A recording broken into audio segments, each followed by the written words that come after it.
Buenas, buenas tardes, noches o días, soy David Guillermo Reyes Alejo y voy a exponer todo el módulo 1. Bueno, el primer tema es la introducción a la épica. La épica es un género literario que explicaba los hechos históricos de una nación. Este género literario tiene bastantes características, como por ejemplo mezclaban la fantasía con la realidad, o por decirlo así, la historia con la ficción. También se transmitían de forma oral en la antigüedad, y los que eran elegidos y educados para transmitir esto de forma oral se llamaban aedos. Los aedos eran educados, como anteriormente dije, para transmitir esto ante personas de la aristocracia, ante personas de muy alto rango o nivel en su nación. Otra característica es el uso de musas. Las musas son inspiraciones para los héroes que son los protagonistas de estas historias. Por ejemplo, Atenas. Atenas es una musa muy recurrente en todos los epítetos griegos, en todas las epístolas griegas, en todos los cantos literarios griegos que son del género de la épica. Y la última característica es que utilizan epítetos. Los epítetos son utilizados para realzar las cualidades de un héroe, como por ejemplo, y eran hechos en cánticos. Y la última de estas características es que utilizaban la enumeración. La enumeración es decir, más información sobre los orígenes, la familia, generación, de dónde venía nuestro protagonista o algún personaje en cuestión. El tema 1 también nos habla sobre lo que es la historia y el tema.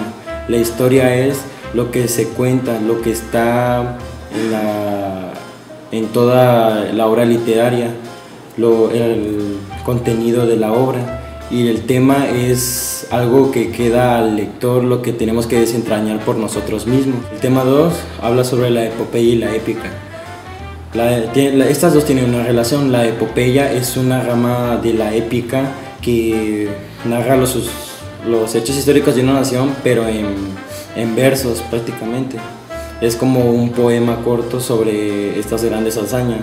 Las más importantes son consideradas las épicas griegas y latinas, como lo son la Odisea, la Ilíada y el Mahabharata de la India. El Mahabharata es una de las más largas, ya que cuenta con más de 200.000 versos, 200.004 versos para ser exactos. En el tema 3 vamos a iniciar en la línea del tiempo, que son los cantares del medievo, el siglo de oro español y lo que es el Renacimiento. Muy bien, en los cantares del medievo fueron poemas bastante inspirados por, obviamente, la Edad Media, que eran la época de las cruzadas y este estilo de cosas. En los cantares del medievo tenemos obras literarias como el poema de Emil Cid o el Cantar de los Nibelungos, o más conocido como la Ilíada alemana. En estos poemas tenemos lo que es la descripción como forma narrativa más recurrente. La descripción es decir los aspectos más importantes de un hecho, persona u objeto, lo que es o cómo es cada una de esas cosas, escribiéndolo detalladamente. En este tema también vemos la diferencia entre la historia y la trama.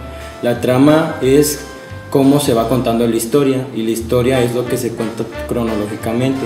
Por ejemplo, podríamos decir que en la trama, si alguien murió, eso está en la historia, el que alguien murió. La trama es cómo esa persona murió, etc.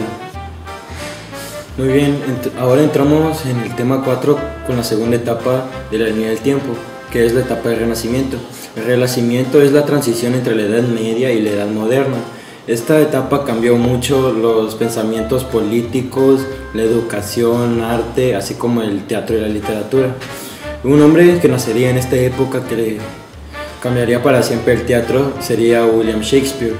William Shakespeare nació en Stratford y se caracteriza porque hizo bastantes novelas, obras de teatro como comedia, drama, y se caracterizó más por la tragedia, ya que las características de sus obras era que el héroe siempre moría, los inocentes sufrían, y que el héroe sufría por razones que estaban en su contexto.